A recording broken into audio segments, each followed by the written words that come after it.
Hello and welcome to the newspaper review on Tab TV. My name is Sophie John, your host for today. In case you're just joining us for the first time and you're wondering what we do on the show, it's a show where we get to look at news stories making the front page of Nigerian newspaper. And of course, I won't be doing this alone. I'm joined by a very amazing Bright. Bright, how are you doing today? I'm doing okay. Nice to be here. Nice weather, very calm and cool. Very calm and cool. You know, we have been having the raining weather all day and it's all week, right? Yeah, all week. Started from on Sunday. We have been having this cloudy weather and it rained heavily yesterday. And so we just hope everything just goes well. We are in the season of Harmattan. We're expecting the Harmattan season. So you know, that's my favorite season, yeah, right? it should be. The way the weather is just cold, it makes you feel like you're not even in the country. Yeah, it makes you have that Western or European vibes. That's what I should call it. It's great to have a different face on the show today. Yeah, it's good to be here today, talking about trending issues happening in Nigeria and beyond. So we just hope everything goes well. The country is at another level as we speak because of the strike, but we hope everything is resolved on time. Alright, you too can also be a part of the show. Follow us on all our social media platforms. We're on Facebook, Tab TV NG. We're on TikTok, Tab TV _NG. And of course, we're on Twitter, now known as X, Tab TV _NG. Do well to follow us on all our social media platforms. Without no further ado, we'll head over to our first newspaper for the day. We'll be looking at this day newspaper. This day's leading NLC strike not about Ajaero but against official impunity. And you can read that up on page 4 of the newspaper. Tinubu secures multi-billion-dollar funding facility for infrastructural development from Islamic Bank, and that's on page 11 of the newspaper. CBN owed 100 naira, 200 naira, 1,000 naira banknote remains legal tender. And that's on page 11 of the newspaper. And that's all we'll be taking on this day newspaper. Bright, I would like your thoughts on the trending issue. NLC strike not about Ajaero but against official impunity. You know, Nigerians are like, NLC have been clamoring for an increase in the minimum wage. And they have not gone on strike. They have been threatening, we'll go on strike, we'll go on strike. They had that protest, that was in October, early October, they had the protest. And people were expecting that they go on strike. But before we knew it, the NLC president had a meeting with President Bola Tinubu, and he came and he promised us that our refineries will start working by December, which is, we are like, few days to December, nothing. And now, Ajaero was brutally beaten in Imo State, and all of a sudden NLC decided to go on a strike. So the question is this a selfish move? Why would you shut down the country for just one man? Now, there have been stories going around from the ASGF, the AGF of the Federation, saying that the strike embarked on by NLC is based on what happened in Imo State, where the president of NLC was beaten by and arrested also by federal policemen in Imo State and all of that. But truth be told, even at that, Nigerian in general, whether it's a 1 month thing or it's for the general Nigerian citizen, I think it doesn't matter at this point in time, because we as Nigerians, we have been clamoring that yes, the removal of subsidy is one thing that came on board immediately this present government came into power. And we expected that things were going to get better for us Nigerians, but we found out that we have things going up, prices of goods and commodities spiking up, fuel on a high side, even diesel is much more higher side. Come to think of it, we expected that since things are like this, the wages of citizens will be increased, but that is not the case. And NLC has been going back and forth with the Nigerian government, trying to come to an agreement on how they can make that possible and let Nigerian citizens have a better life, even though we find ourselves in this current economy. But up to this point, we have not had a good case. Now, coming back to if this strike was about Ajaero, Ajaero is the chairman or president of the Nigeria Labour Congress, which speaks for all Nigerians and all the labor in Nigeria, people that workers from different span of life in institutions that we find ourselves. We have the health institution, the educational institution, and all of that. He is the head of them. So if you touch that one man, you are touching the whole of the Nigerian workers. The same way if you say, okay, well, if the Nigerian president is being tampered with, or something happens bad to him outside the country, definitely we all as Nigerians will feel the same thing. We say that the president is the number one man of Nigeria. He is Nigeria. He is representing Nigeria outside the affairs of this country. The same way the Labour Congress president, he is representing the whole of the Labour Congress, Nigerian Labour Congress, outside the fair, and he's the one that mediates for them with the Nigerian federal government. So if you tamper with that man, definitely you don't give Nigerian citizens and those in labor that recognition that we find ourselves. So whether it's about Ajaero or not about Ajaero, that is not what Nigerians are looking at here. The main key issue is this strike worth it? Yes, it has been long coming. We have been going back and forth with it. Oh, and also we come out today and say, oh yes, we want to embark on a strike. We go for a protest. Then at the end of the day, they tend to bend for the federal government because, yes, they promise them one or two things, and at the end of the day, they don't go back in fulfilling those things. That is the point we find ourselves today.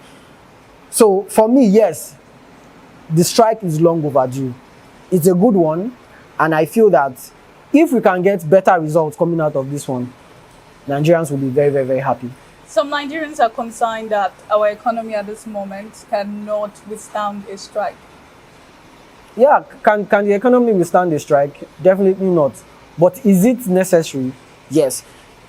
Something keeps going bad and you don't try to put a stop to it. You think the government will take the NLC more serious because of the strike?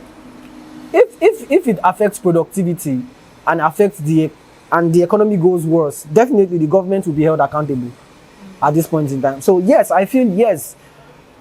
Definitely at this point in time, if the strike persists longer than it is now, because we found out that other institutions like TUC, ASU, and other parastatals are also embarking on this same strike. So definitely, nothing at some point, nothing will be working in Nigeria. So the citizens will be clamoring for an answer.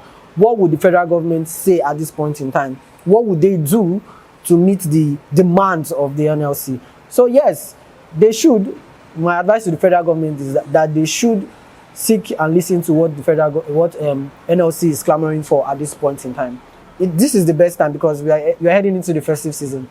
If you leave things to go the way they should be or they have been going, then come December and the festive period, then I don't think every citizen will be finding it hard. I don't want to make use of the word poor masses, but the normal citizen or the average Nigerian will not be able to purchase things for themselves and their family to celebrate this Christmas season. All right, we move over to our next newspaper. For today, we'll be looking at the Guardian newspaper. The Guardian is leading 1 year after takeover of discourse, darkness, liquidity crisis persists. And that's on page 6 of the Guardian newspaper. Article 6 coalition of opposition party cautions against slide to one-party dictatorship, and that's on page 3 of the newspaper. Fortifying custodian centers to keep inmates safe. Differ would-be attackers, and that's on page 4 of the newspaper.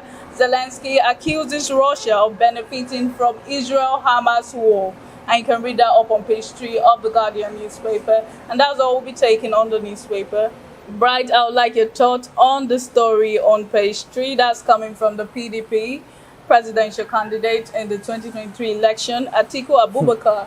He's speaking about one-party dictatorship. It's funny coming from a man that has experienced the same thing, coming from the point of, before APC came into power, we've seen the likes of PDP being at the helms of affairs in Nigeria for over 10 years, taking span of almost all the states in Nigeria, and even being at the helms of affairs as the president.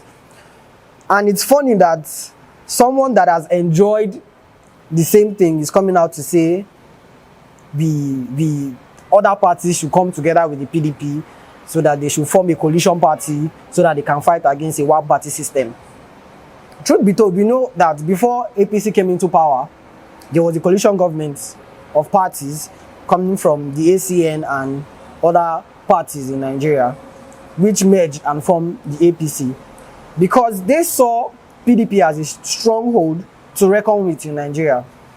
Now, over the years, we know as Nigerians, we clamor for the part where we don't want to see a one political party taking charge of all the states in Nigeria. But need be told, if that party is giving us what we want, if a particular political party is coming out as a representative in any state, a candidate from that party, and is giving the citizens what they want in terms of healthcare, good education, good road, electricity, and all whatnot, I don't think even the Nigerian man or the average man will be clamoring that, oh, we want a change. It doesn't matter who is in power, which political party is in power. What we Nigerians are clamoring for is the part that when you get into that seat, you are coming to serve.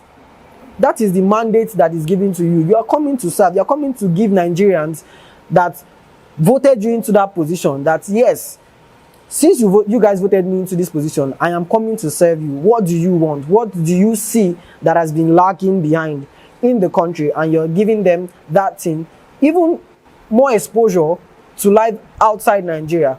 But whereby one political party is saying that, yes, we are going to take control of all the states, and at the same time, they are not giving their best in terms of service, then that's where we Nigerians can say, okay, we don't want this anymore. Before APC came into power, there was their slogan that came in, oh, we are coming to give Nigerians the change that they demand. During the time of PDP, we clamored for some things. Yeah, things were not going right. We saw that PDP were taking all over the states, and they were not giving the citizens what they want.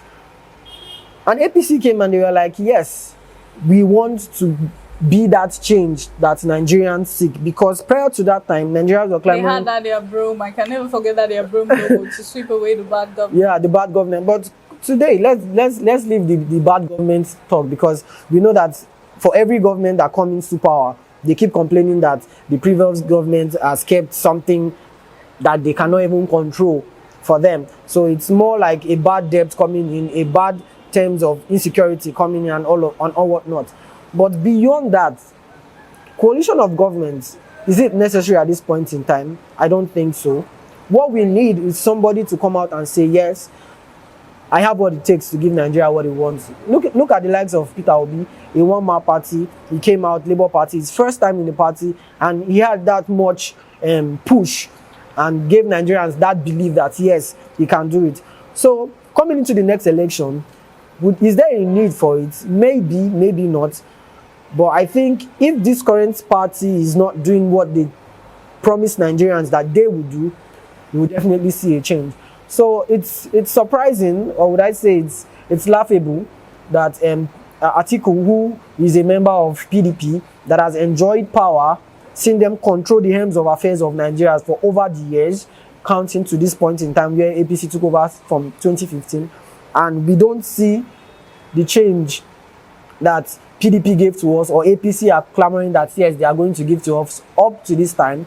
I don't think what Nigeria needs right now from the political party is a coalition government, because at some point, their benefit and their selfish interest is going to be what is going to come first, and not the Nigerian citizen in general. We always see that, political selfishness playing it. Just imagine, I wanted to talk back about the budget they brought out, and they made room for renovation of their office with such huge amount of money. It was really selfish, a bad move. We always see that in politics. Yeah, it's something that keeps on going, and over the years, we find out that when it's a situation that affects the average citizen of Nigerians, it takes them longer period of time, and they come out to give less amount of money to cater for such problems. But when it affects their offices, where they sit and make, would I say, needless deliberation and laws that favors just them, where they sit back and make budgets that favors just them, where they sit back and make a kind of declarations that favors only them, not looking at the Nigerian citizens in general, they cough out so much money from the Nigerian purse. Well, that being said, what we need now as Nigerians, it's beyond prayers. Like we normally say, oh, God is going to come down and do this for us. We pray to God, even from the Muslim and the Christian, our Christian brothers, and we believe, oh, God is going to do it. But this time, this is where we come out as citizens and say, yes, we want this, we chose this person, and he's going to deliver for us. The last election is, for me, is like an eye opener that yes, we can pull the crowd if we see that one man that is willing to sacrifice himself and his time to make our nation better. And we saw the crowd that Labour Party brought out. It was a huge turnout, even though we still feel that yes, the process is being tampered with, and INEC was compromised at that point in time. We can still see that up until this time, we find out that INEC in its new state, it's still being compromised. Looking at the Kogi state election, where we found out that some local governments had more numbers of voters than the accredited voters. This is one of the things that we are complaining at, and people feel that the likes of Atiku and other stakeholders in Nigerian politics, in different political parties, feels like APC is holding INEC bound. Meanwhile, we don't. INEC. We always see this thing in elections. INEC is not independent. It's answering the calls of the government in power. We always see that, so it's not like it's a new thing. Even during the PDP tenure, we saw that. Now, what Atiku is clamoring for is a change of power, whereby. And when you just notice that this whole thing just makes people more apathic. They become more unconcerned with what happens in the political scene. Well, the funny part is that we don't get to ever see the change we need. Yeah, we don't see the change we need, but we pray that come this next election, everything is going to get better. All right, we go on a short commercial break. When we come back, we'll take our last newspaper for the day. Please stay tuned. Children's Studio, we certainly can deliver the best studio experience. Our carefully designed studio space can bring your diverse creative content ideas to life. We aim to consistently serve value to our customers far and wide. Come, let Tharv Media give life to your dreams. Tharv Media, a slice of infotainment. Welcome back. We'll be taking our last newspaper. We are looking at the Daily Sun newspaper. It's leading strike NLC records full partial compliance. Full partial compliance. Yeah, we see that in some states, in the likes of Lagos states and in FCT, we found out that some institutions we are still going about their daily activities in Lagos. We found out that even in local governments, some local governments in Lagos state, some senior cadres were found in their offices, whereby, though there was a low turnout, no doubt there was a low turnout, but we found out that some schools were still open, some private and public schools were still open, some people were going about their businesses. We even found out that due to this happening, members of the NLC were going to banks and other institutions just to chase them out of the office. And there was even a memo on Twitter where it was written in that if any lecturer in school was seen in class, that any of the students should message an NLC, that they would come and drag the teacher out of the class. So it's a whole lot of things happening. We find out that some people are clamoring for, yes, the strike is a good one, while others are like, oh, is it? I don't know what to say. Maybe it's a partisan thing. It's a partisan thing going on. Still on the newspaper, articles calls for merge of opposition party, and that's on page 26 of the paper. Police vow to nab killers of Anambra YPP chieftain, and that's on page 4 of the newspaper. Old new Naira notes remains legal tender. That's according to the Central Bank of Nigeria, and you can read that up on page 20 of the newspaper. UNICEF commits $1 billion investment to combat adolescent crisis in Nigeria, and that's on page 28 of the newspaper. Nigerian eyes multi-billion-dollar infrastructural funding from Islamic Development Bank, and you can read that on page 29. Abia government shuts 197 private schools for operating below standard rather. I will take that again. Abia government shuts 197 private schools for operating below standard, and that's on page 29 of the paper. This is actually a very sad one. Yeah, a very sad one, no doubt, but I think it's a good one also. We found out that businesses close I down. feel it's quite a number, 197. Yes, but if you're not meeting up to standards, then What is the standard? Yeah, that's the question. What is the standard that we've not known now? A good infrastructure that would accommodate students, employment of good staffs with quality, with basic certificate that would show that yes, these guys are qualified to be teachers. And we also have, I think they also have teaching practice. So all of these things should clamor for yes, what are these things that we look out for while employing, and the environment itself. It's a good one to look out for. Then before we start talking about what is being given to these children in terms of knowledge and all of that. So these are the things, I feel like these are the criteria that should be in place for each of these schools before they can function to that standard. But Nigeria, as we find ourselves, the educational sector is one thing that has, I wouldn't say is on a crash, but I would say it's the value that we place on education. It's not the same value that we place on politics, which is not supposed to be. Our teachers, our lecturers, these are the people that we should give high values to, because they are the one that, even as doctors, your teachers are the one that teaches you what you know. They give you the basic and the background knowledge of what you know. So looking at private schools or that deals on primary and secondary education, if you are not giving the students the bedrock of good and quality education, then I don't think you should be functioning at this point in time, because whatever they get, whatever knowledge they gather at that point in time is going to form a bedrock of what they can carry on as they move to higher institution, go for their masters on and all whatnot. So, and you cannot give what you don't have.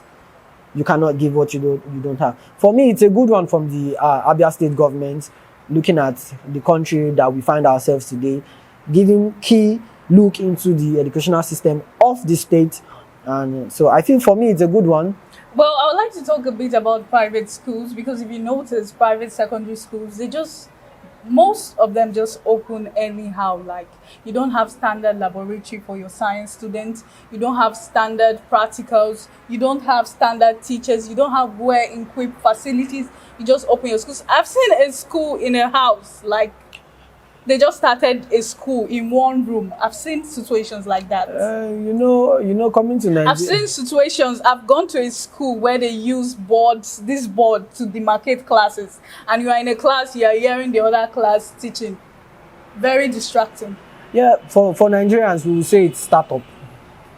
That's what we call it, a startup. But we don't need schools like that. But for what does that do to our educational system? For every business that comes into Nigeria, I wouldn't say the educational sector is actually a business on its own when you come to Nigeria. I don't know if you know about that. We find, like you said, schools openings, private school opening in a single room, in a bacha. Some might just get a building that is vacant and just put 3 to 4 students in that school. You see places where they have 2 swampy areas and all of that.